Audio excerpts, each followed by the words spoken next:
Un soir, Josette et son fils entrèrent dans une boutique pour acheter quelques articles en vue de l'anniversaire de son mari.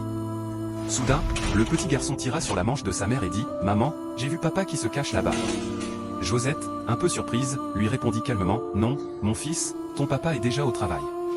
Tu dois te tromper. » Mais en réalité, le père de famille était bel et bien présent dans la boutique, accompagné d'une autre femme.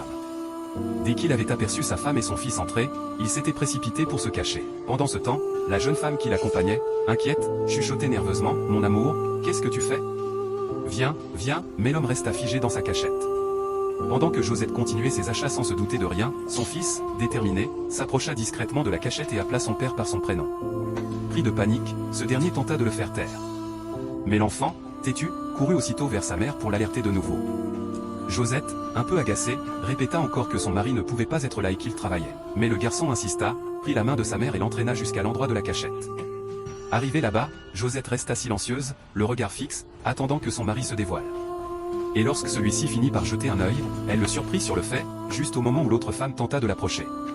Gêné, l'homme la repoussa violemment. C'est alors que Josette, le cœur lourd, fixa son mari et lui demanda froidement « Dis-moi, qu'es-tu venu faire ici ?»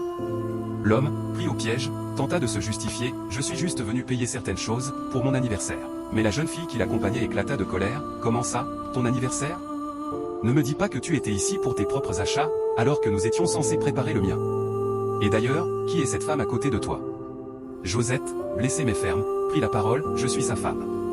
Cela fait déjà 10 ans que nous sommes mariés, et voici l'un de ses enfants. » La jeune fille, les larmes aux yeux, cria « Quoi ? Mais tu m'avais juré que tu étais célibataire. Tu avais promis de rencontrer mes parents, de passer les vacances ensemble, de voyager à travers le monde, tu m'as menti. » Josette répliqua sèchement « Détrompe-toi, ma fille. Cet homme est mon mari. Tu n'es qu'une victime de ses mensonges. » Puis, se tournant vers son mari, elle lança d'une voix glaciale « Moi, je prépare ton anniversaire avec amour, et toi, tu me trahis avec une autre, j'ai bien pris note. Arrivé à la maison, tu m'expliqueras quel esprit t'a poussé à agir ainsi. » Sans attendre une réponse, Josette prit son fils par la main et quitta la boutique, le cœur brisé. Le mari voulut les rattraper, mais la jeune fille le saisit brutalement par l'habit et hurla « Pourquoi m'as-tu fait perdre mon temps ? Plus de 11 mois à mes côtés, et jamais tu ne m'as dit que tu étais marié. » Hors d'elle, elle lui arracha son téléphone et se mit à le frapper violemment sous les yeux des passants. Incapable de gérer la situation, l'homme prit la fuite, honteux, en sortant précipitamment de la boutique. Que Dieu vous accorde un partenaire fidèle et honnête. Croyez-le et écrivez « Amen » dans les commentaires. N'oubliez pas de partager cette histoire au maximum.